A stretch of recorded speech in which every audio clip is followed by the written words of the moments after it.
Mau polisi, mau tentara, mau apa itu turun. Ada bom. Diamankan aja itu Pak, kami nggak aman juga Pak. Karena nilai saya minta maaf. Mau kau matikan aku ya? Kau tahu saya siapa? Tidak tahu. Hah? Saya minta maaf. Diam kau, masuk kau situ. Tutup pintunya. Seorang warga Pematang Siantar, Sumatera Utara berinisial H ditetapkan sebagai tersangka setelah berteriak ada bom di kabin pesawat Lion Air penerbangan Jakarta Kuala Namu Sabtu 2 Agustus 2025. Bagaimana kronologinya?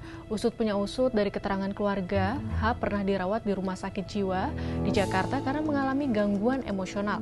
Lantas bagaimana proses screening penumpang pesawat seharusnya?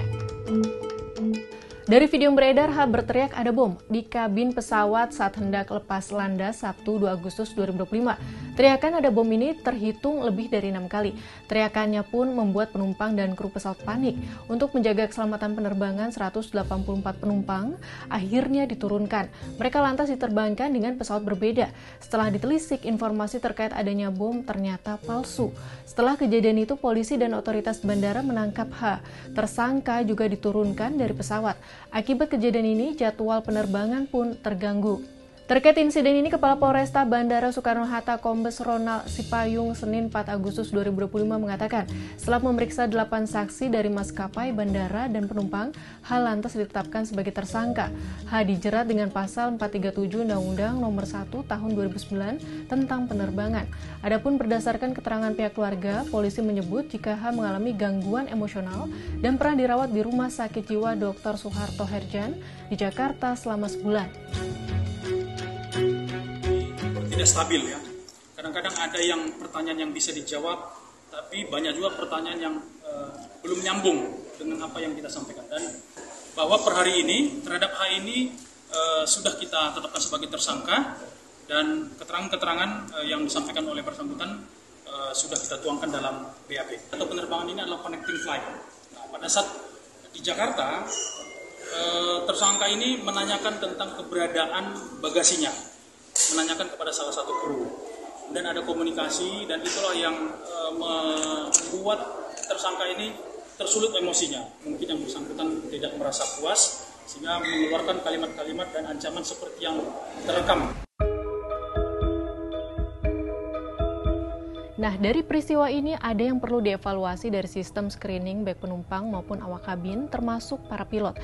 Dampak parah dan berkelanjutan insiden ini bisa saja dikurangi dengan proses screening yang benar dan akurat. Lantas bagaimana proses screening bawaan penumpang di bandara yang kini menggunakan Sinar X? Mesin Sinar X memiliki sejumlah sensor untuk memindai semua barang yang masuk. Sensor ini kemudian mengaktifkan Sinar X yang mampu menembus dan mendeteksi setiap benda yang berada di dalam mesin. Benda-benda dalam koper atau tas penumpang akan menyerap pancaran Sinar X tersebut. Selanjutnya, sinyal-sinyal dan potongan gambar yang ditangkap detektor akan diintegrasikan sehingga membentuk suatu piksel pada monitor petugas pengawas. Gambar seperti sketsa yang muncul di monitor pengawas memiliki warna yang berbeda disebabkan benda terbuat dari logam serta bahan organik dan anorganik. Petugas pengawas telah dilatih untuk mencurigai benda-benda yang berbahaya atau terlarang seperti senjata tajam, obat-obatan terlarang, bahan kimia berbahaya hingga peralatan peledak rakitan. Selanjutnya, ikat pinggang dan jam tangan juga wajib dilepas untuk diperiksa melalui mesin Sinar X karena desainnya bisa berpotensi menjadi senjata tajam. Bahkan ada kalanya sepatu yang digunakan penumpang akan diminta petugas untuk diperiksa melalui mesin Sinar X. Selain melalui mesin Sinar X, penumpang akan diperiksa melalui pintu detektor logam. Terakhir, barang-barang yang akan dimasukkan ke bagasi pesawat juga melewati pemeriksaan. Petugas biasanya membubuhkan tanda X dengan kapur bila koper penumpang perlu dibuka karena diduga ada benda yang berpotensi membahayakan. Bahkan keju, coklat, atau selai kacang dengan kepadatan tertentu hasil pindainya dicurigai sebagai jenis bahan peledak.